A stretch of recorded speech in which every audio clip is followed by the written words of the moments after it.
Leverage the power of questions. One of the best ways to publish content on Twitter is to ask questions. It's really that simple.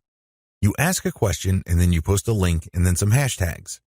The great thing about this question-based tweeting is you get to engage the reader. You focus on a specific point that they may be interested in. If they are, you're more likely to get the click.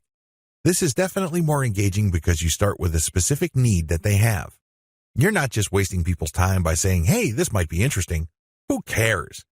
There's tons of interesting stuff on Twitter. People simply do not have the time to consume all that information. One of the best descriptions I have read about Twitter is that it's like drinking from a fire hydrant. There's just so much information to process in a very short period of time.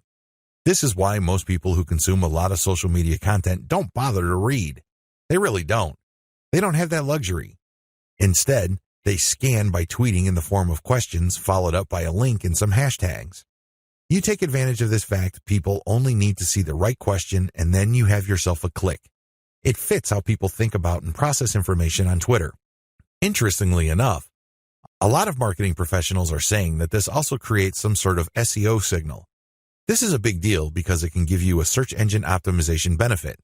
Now please understand that this benefit is very marginal. In fact, spokespeople for Google have spoken up on this issue. For the most part, they said this type of social signal isn't really factored in by Google.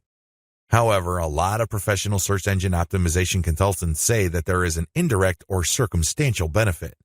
Whatever the truth may be, we could all agree that if there is a signal that is being factored in by Google, it's going to be a very weak factor. Still, it is a factor. So you raise the question-based format. Use your questions for Quora. Not only do you get to engage your Twitter followers more directly by using questions, you can recycle this resource by posting it on Quora. You're killing two birds with one stone. You are posing a question on Twitter, and then it's copying and pasting that question and posting it on Quora and then posting an answer, or you can look for a similar question that already exists on Quora and answer with basically the link that you are promoting through Twitter. You save on time. You definitely save on effort.